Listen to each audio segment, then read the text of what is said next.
اگے جا رہے ہیں بیچار مطلب لوگ نیڑے ذری کا چیر پیو کا ڈیرا تم آسانی پہ پڑ جائیں گے. خوش ہے تم نہیں اردو میں یہ بات بتائیں گے ہم جو آپ کر رہے ہیں ٹھیک ہے اردو میں. مہربانی شکریہ.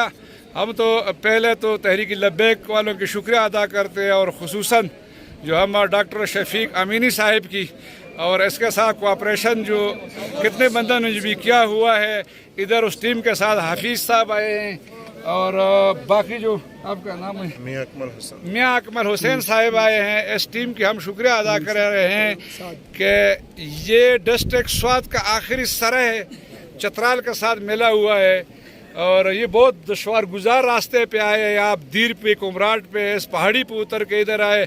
یہ یقیناً یہ سچی بات ہے. پہلی جو اتنی ریلیف کسی بھی نہیں اپڑائی, نہ ایک ادارہ نے اپڑائے, نہ گورنمنٹ نے اپڑائے, کسی نے آپ لوگوں نے اور جو مرکزی جو ہے ہمارا جو تحریک لبیک کا جو ہمارا علامہ صاحب حسین رضوی صاحب جو تحریک لبیک کا مرکزی جو ہے وہ امیر ہے, اس کا ہم خصوصاً شکریہ ادا کر رہے ہیں کہ اسے یہ پہاڑی میں اور پہاڑ کے آخر سرے میں جو گجر گبرال میں وی سی گبرال میں یہ لوگ نہیں بلائے اور ان کو ترجیح دی. یہ صرف 1 سے 1.5 گھنٹے کا راستہ تھا جو یہ تباہ ہو چکا تھا. اب یہ 20-25 گھنٹے کا راستہ طے کر کے یہاں پہ تحریک لبیک والے پہنچے ہیں. بالکل اس میں شک نہیں. آپ جو کس راستے پہ آئے ادھر کا مقامی لوگ جو ہے نا جو بہت ایمرجنسی نہ ہو کہ اس راستے پہ وہ نہیں جاتے, مقامی لوگ بھی نہیں جاتے. جو لوگوں نے کتنی تکلیف اٹھائی ہم آپ کے بھرپور شکریہ ادا کرتے اور رضوی صاحب کو ہم یہ اپیل کرتے اور ڈاکٹر شفیق صاحب کو بھی ہم امینی صاحب کو بھی ہم اپیل کرتے, تحریک لبیک کو یہ اپیل عرض کرتے کہ انشاءاللہ اس متاثرین کو آئندہ بھی نہ بھولیں